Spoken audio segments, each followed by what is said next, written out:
all the girls whose stories are in this book. Thank you for being leaders. Thank you for being brave. Thank you for being bold. We are grateful and inspired. And, are you ready?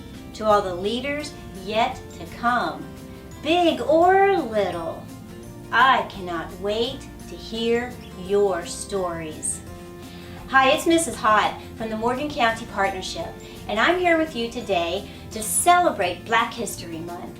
And for this time, we're going to continue with our Tuesday series on race and diversity with a book called Little Leaders, Bold Women in Black History. I'm really excited to introduce you to girls from our past who struggled, who were different, they were unique, and they were wonderfully made. And they were able to find their strength and do some really cool things. Are you ready?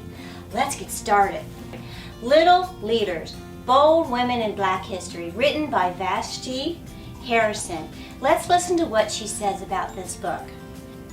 This book grew out of a project I began during Black History Month. It started as a drawing challenge to myself to illustrate one African American from history every day for the month of February and post the finished image to social media with a brief summary of the woman's accomplishments. As I researched and read amazing stories of women, both known and unknown, I was surprised to be moved so deeply. As a Black woman, I have studied the history of my people, but never have I felt this connected to the beauty and the passion behind their boldness. Whether they were fighting for their families or for social justice, or daring to become an artist or an astronaut, each one of these women broke barriers for those who came after her. That's you and that's me, right? And they used their differences to be bold and to be leaders. We can do that too. Let's listen. In a society where being Black and female meant being an outsider or sometimes even invisible, these women who dared to go after what they wanted, to demand what they deserved.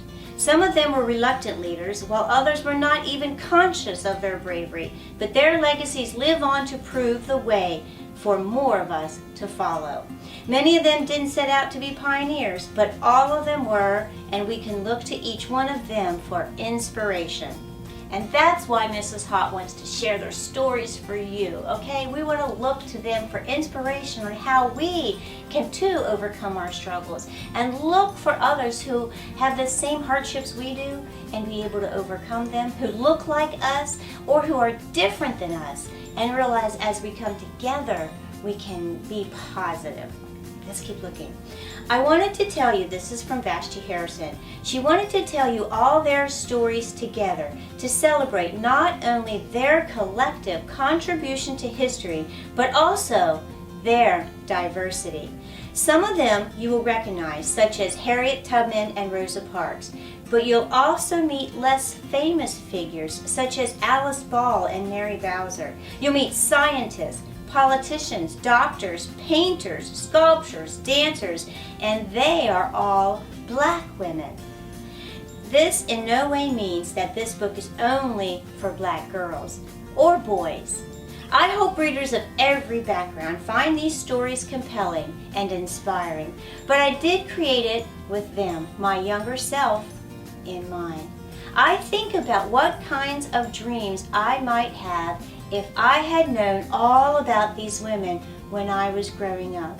If I'd known that so many people who looked like me and had done such incredible things were able to.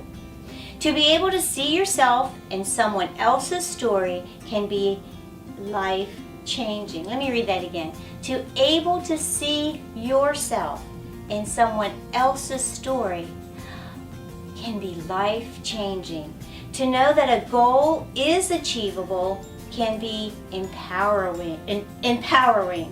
I hope that anyone who reads these biographies, whether or not they look like these little leaders, is inspired to go after the things that they are passionate about. Oh, it gives me goosebumps. This collection includes only a handful of the countless bold Black women who have done extraordinary things and lived incredible lives.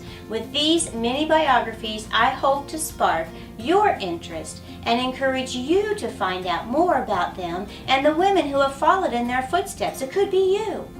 The Little Leaders are here to guide you on this journey through history. I originally envisioned them as little girls serving as stand-ins for these famous women. That's why they're little.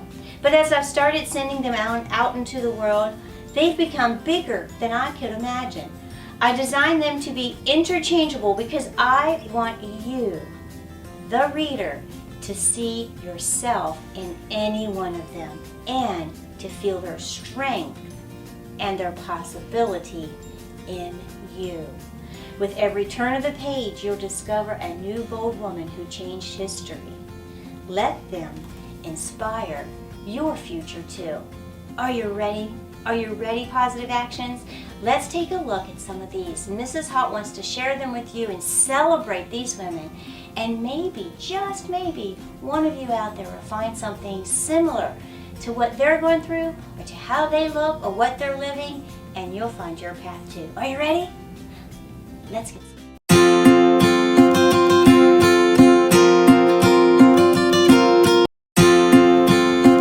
Our next little leader, Wilma Rudolph, sprinter.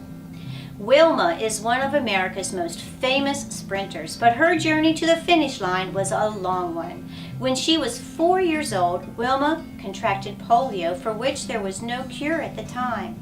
The disease paralyzed her left leg, and she was forced to wear a metal leg brace. Wilma was different, and she got teased a lot. She was small, and her sandy hair made her stand out. But Wilma was also strong. With lots of hard work, determination, and physical therapy, she was walking without her leg brace by age 12. A year later, she was running faster than all the boys and girls in her grade. By middle school, she had joined track and field and was winning every event. When she was only 16 years old, she earned her first Olympic medal at the 1956 Games in Melbourne, Australia. Only a few years before, she had never even heard of the Olympic Games, but now Wilma was determined to win the gold. In Rome in 1960, she became the first American woman to win 3 gold medals in one single Olympics. When she returned home to Clarksville, Tennessee, a parade was given in her honor. But Wilma found out that the organizers planned the event to be segregated, so she refused to participate until they agreed to integrate it. Good for her. As an American icon, Wilma knew her stance on civil rights could have an impact. She didn't let the fact that she was so young stop her.